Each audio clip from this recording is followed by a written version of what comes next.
TCS कंपनीच्या नाशिकमधील ऑफिसमध्ये महिलांचं लैंगिक शोषण आणि धर्मांतरासाठी दबाव टाकल्याच्या प्रकरणानं देशभरात खळबळ माजली आहे. आणि आता या प्रकरणात TCSच्या अडचणी आणखी वाढण्याची शक्यता निर्माण झाली आहे.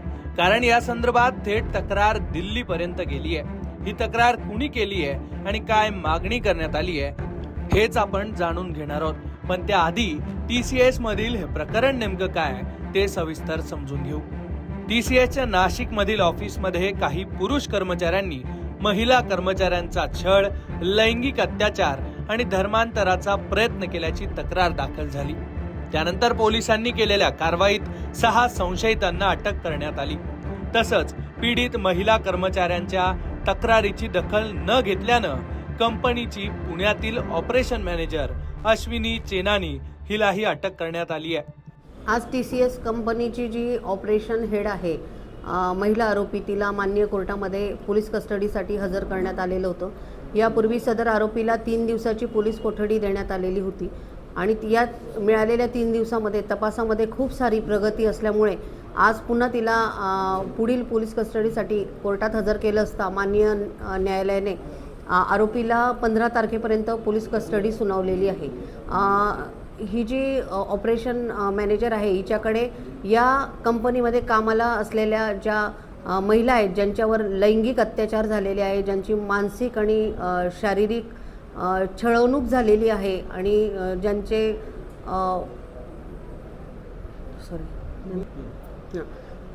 ज्या महिलांचा मानसिक आणि लैंगिक छळ झालेला आहे, तर अशा महिलांनी या आरोपीकडे वेळोवेळी तक्रारी केलेल्या होत्या.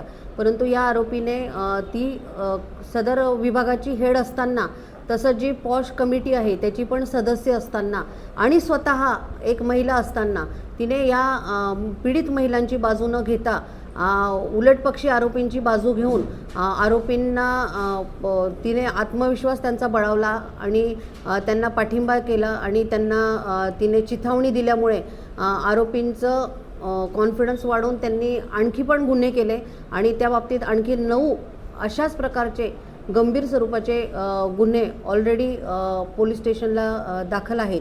आणि या महिला अत्याचाराच्या गुन्ह्यासंदर्भात आता SIT स्थापन झालेली आहे आणि ही संवेदनशील गुन्हे बघता SITने मला म्हणजेच असिस्टंट डायरेक्टर आणि पब्लिक प्रॉसिक्युटरला लेखी पत्र देऊन विनंती केलेलं आहे की महिलांच्या हितासाठी आपण कोर्टामध्ये व्यक्तिशः हजर राहून काम बघावे. म्हणून आज रोजी मी माननीय कोर्टामध्ये हजर राहून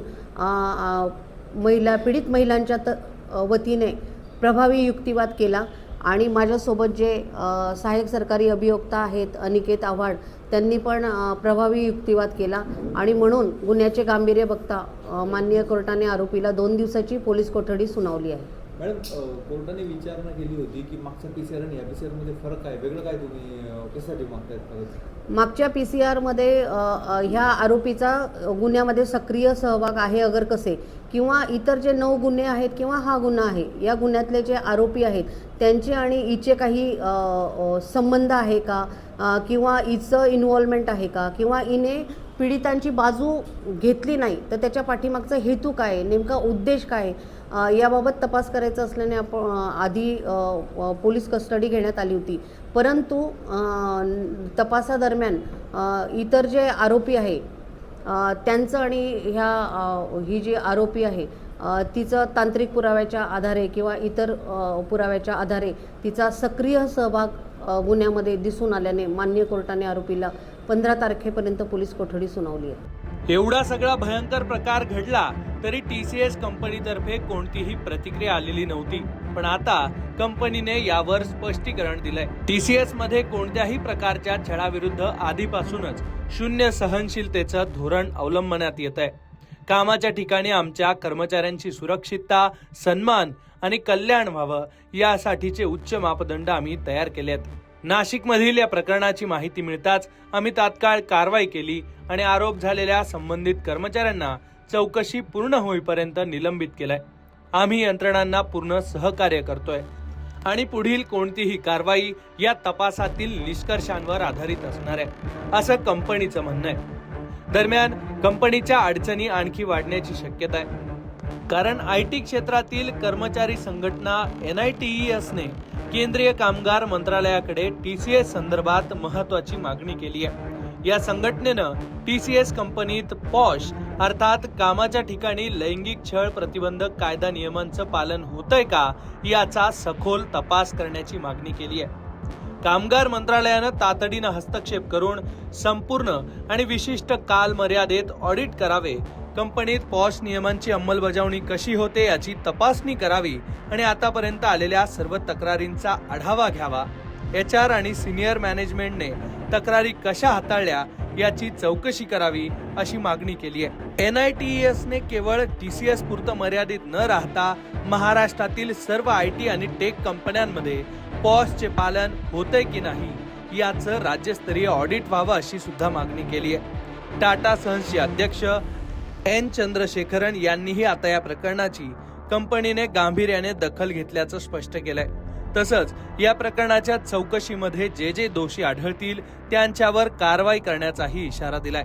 आता पुढच्या काळात TCS या प्रकरणात काय कारवाई करतं ते पाहणं महत्वाचं असणार आहे. पण एकूणच या सर्व घडामोडींमुळे IT क्षेत्रात असलेल्या महिलांच्या सुरक्षिततेबद्दलचा प्रश्न उपस्थित होतोय. तुम्हाला या सगळ्या घडामोडींबद्दल नेमकं काय वाटतंय ते कमेंट बॉक्समध्ये नक्की लिहा आणि अशाच वेगवेगळ्या घडामोडी जाणून घेण्यासाठी तुम्ही लोकमत पाहत राहा.